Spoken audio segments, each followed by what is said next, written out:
As you may already know, asphalt equipment are my favorite type of heavy equipment out there, and the same is true with scale models. Today we're going to take a look at the Norscot Roadtec RX-700 cold planer, made in 1/50th scale. But first, just a couple specification details about the real machine. It features a 755 horsepower Caterpillar C18 engine. You can get the RX-700 cold planer in the 3 or 4 track variety, so you can have 2 up front and 1 in the rear, or 2 up front and 2 in the rear. It also can cut up to 14 inches deep, and Roadtec is famous for its 60-degree front loadout conveyor swing.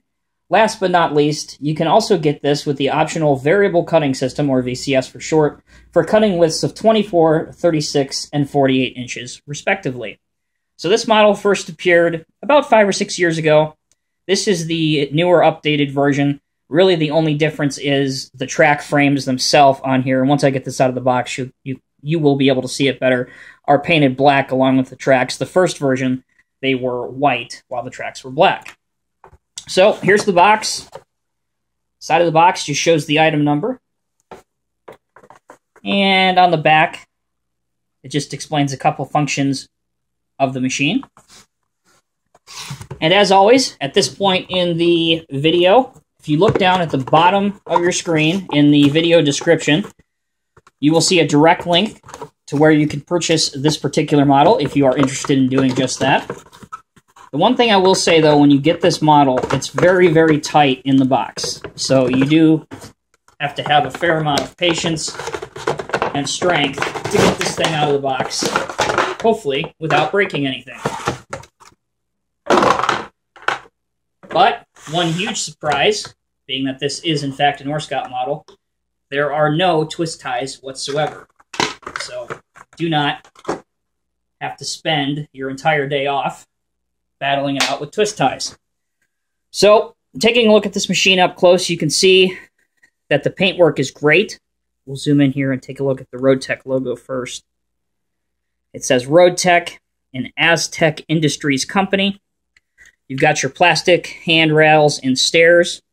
Your track frames are die-cast metal, and you can see what I was talking about, how they're black, whereas on the first version of this model, they were white. Your black rubber tracks, which don't want to roll on any surface that is smooth, but if you have a surface with friction, it will roll pretty easily. Again, the RX-700 is the second largest cold planer offered by Roadtec. And here's a very nice touch. If the gull wing doors would stay open.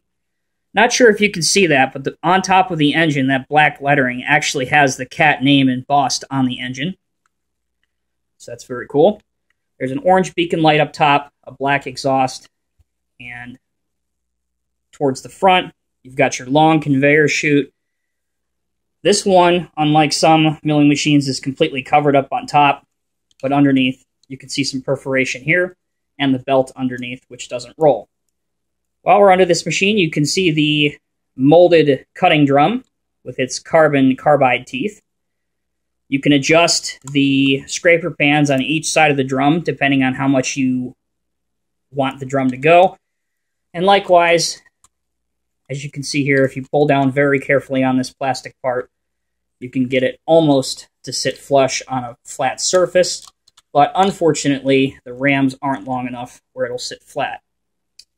But you can still get a pretty realistic pose, especially if you aren't cutting something that's flat. The conveyor has a pretty good range of motion left and right. You just have to be very, very careful. You can see some nice hydro lines here. The ram jackets are metal, so that lessens the chance of you breaking something. Up here on the mirrors, you can see, or maybe you can't see, that they have a silvered finish on it, which looks great. Operator station, very, very simple. Just some plastic controls modeled up here.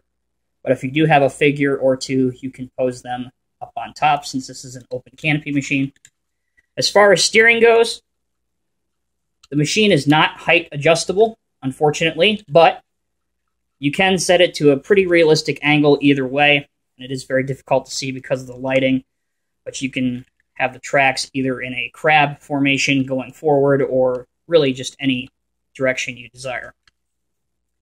So overall, the Norscot RX-700 milling machine isn't the best that's out there on the market by any means. I think the Viertken Group ones are certainly a lot better.